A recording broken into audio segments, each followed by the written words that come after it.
In the black waters off Louisiana, a steel fortress stood silent, the Deepwater Horizon. Moonlight shimmered across its massive frame. Wind hissed through hollow corridors. From afar, its lights blinked through mist, like a lone lighthouse keeping watch. 4,000 meters below, pressure was rising, invisible, unstoppable. Gas crept upward, silent as breath. On deck, men laughed, worked, unaware that every flicker of a gauge was a warning, a countdown. All systems normal, someone reported. The hum of machines drowned out doubt. Outside, the sea stirred. A gull screamed and vanished into the dark. 9:49 p.m. April 20th, 2010. A deep shudder. Then a sound from the deep, not thunder, but the roar of the earth breaking open. A column of gas burst through the rig and ignited. The sky tore apart in fire. Steel screamed. Flames engulfed the deck.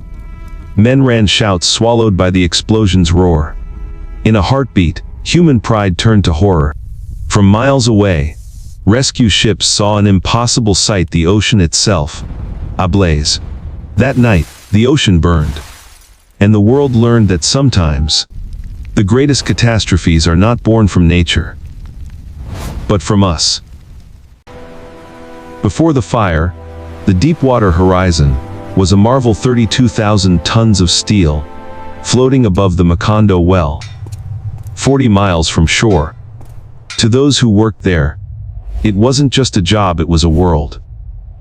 Days blurred into nights. The horizon never changed. The smell of oil, the taste of salt, the rumble of machines all became part of their heartbeat. Each man knew the truth: one wrong reading, one overlooked detail, could cost everything. Yet corporate pressure whispered louder than caution. The project was behind schedule. Millions lost each day. Orders came from the mainland: push harder. Finish this well. On deck, laughter hit exhaustion. One man taped a photo of his newborn on the wall. Just a few more days. He never saw home again. Deep below, methane stirred like a sleeping beast. Gauges flickered, warning lights blinked. But reports softened the truth: minor fluctuations. Within normal range. The deeper they drilled, the stranger the readings became. Valves trembled. The metal sang under strain. A young engineer frowned, staring at the data, then looked away. Dusk fell. The wind turned cold. Thunderheads rolled in, painting the sea a bruised purple. The radio crackled, pressures high, but manageable. A single red light blinked, steady, ignored. The flag snapped in the wind. Waves struck steel.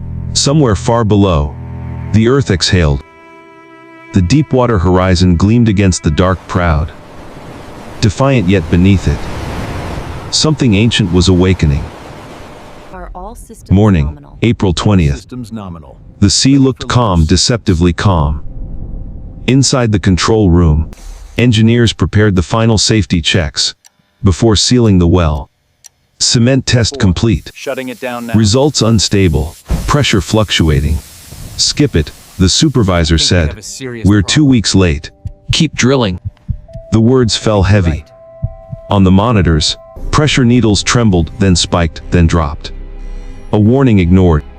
Below deck, a crew inspected the blowout preventer, the rig's final line of defense. Batteries weak, one man warned. We should replace it. What is this? The reply came sharp: we don't have time. The negative pressure test began, the last test before sealing. Readings went haywire. One gauge dropped to 0, another surged upward. Two engineers stared at each other, pale. This isn't right, one whispered. They reported it, and a heated debate erupted. It's a faulty sensor. No, it's gas intrusion! Exclamation. We've done this 100 times. Proceed.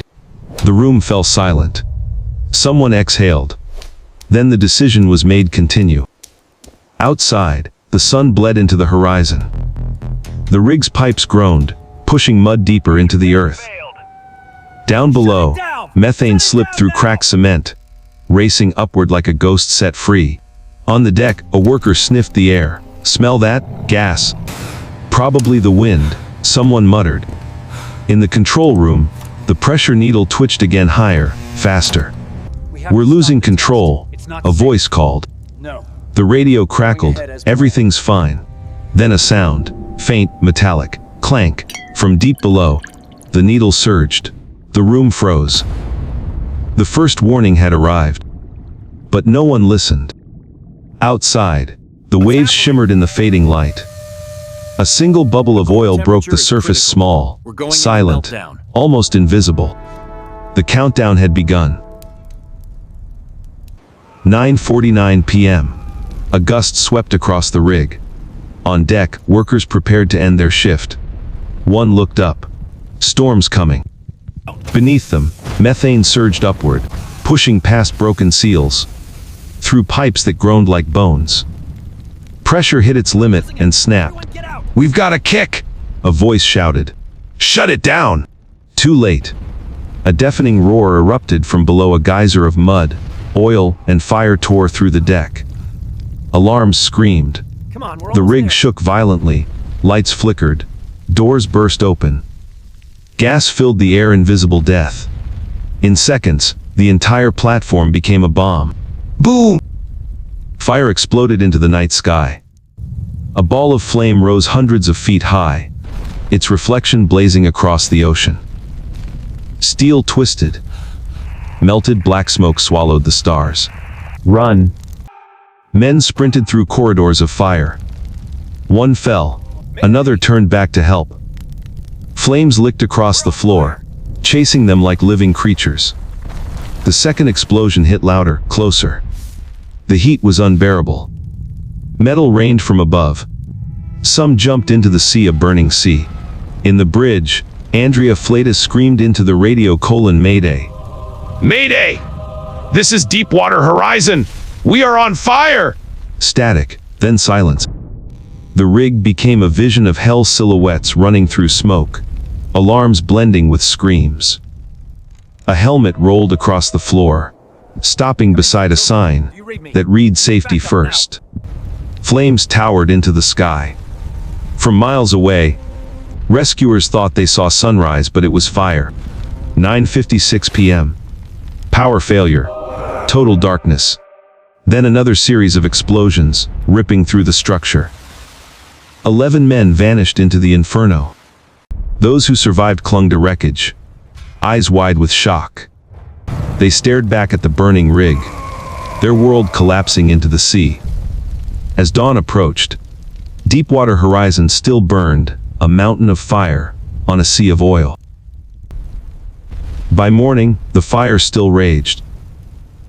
Then, with a final groan, the Deepwater Horizon sank, taking with it 11 souls, I think I see someone and everything they'd built. over there. The Gulf turned black.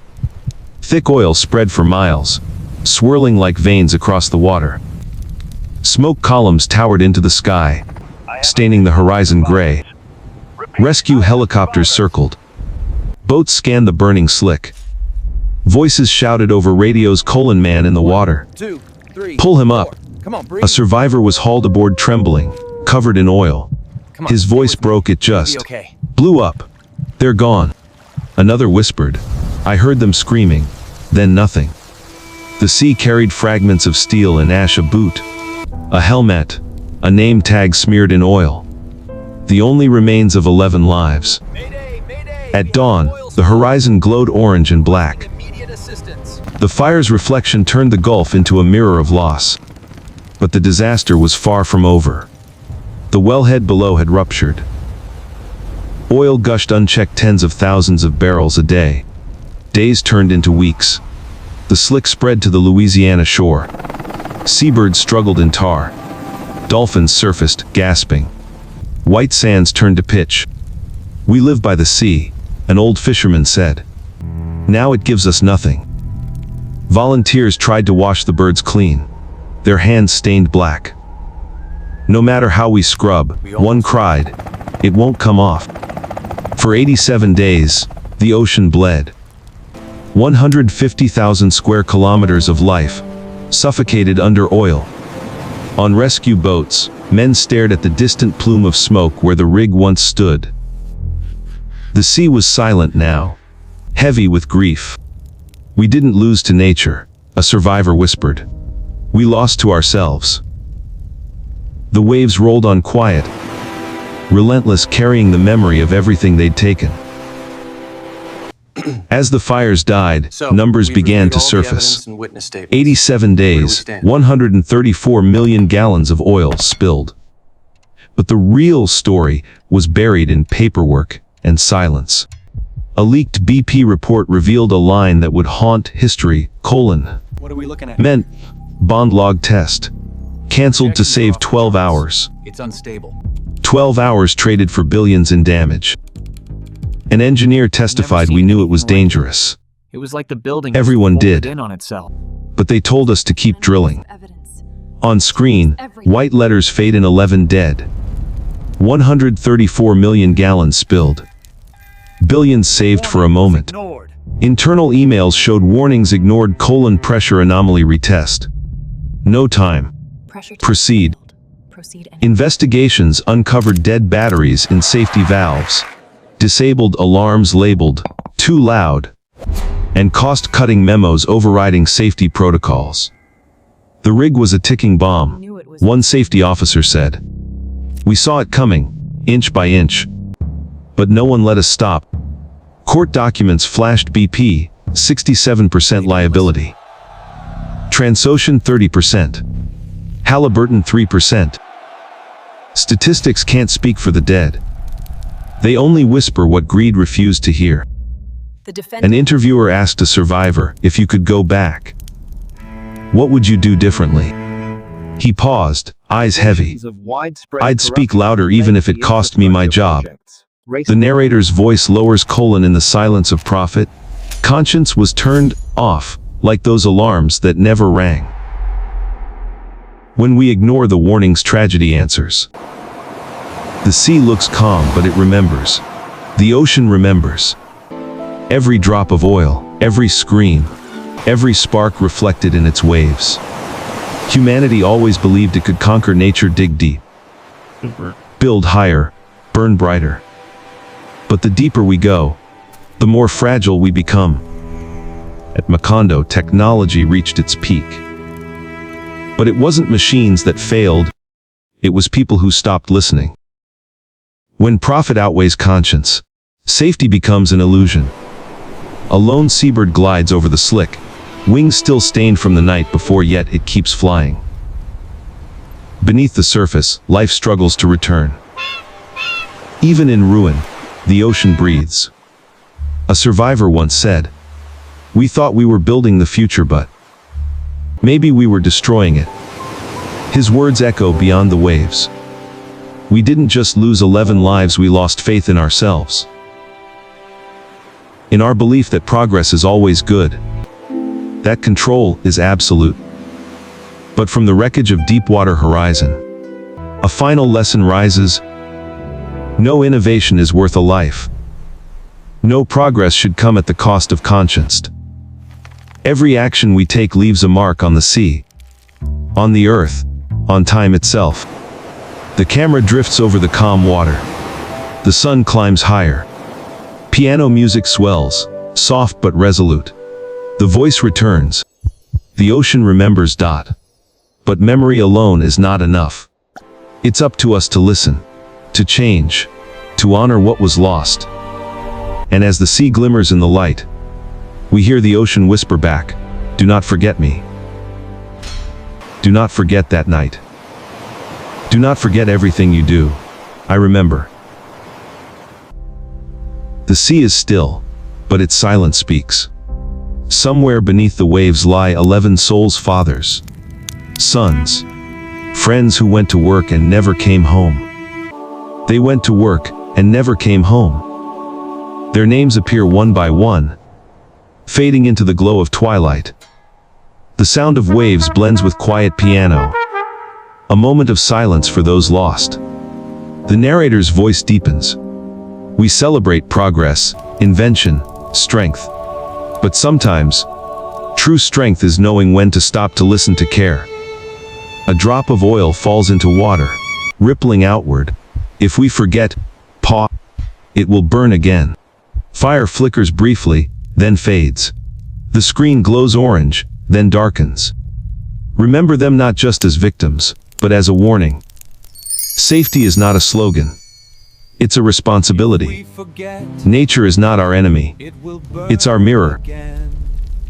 The music rises, strings swell with the rhythm of the tide. Final frame, the calm ocean at dusk, sunlight fading to gold. The logo appears, soft and solemn. In memory of the 11 lives lost. May we never let the ocean burn again.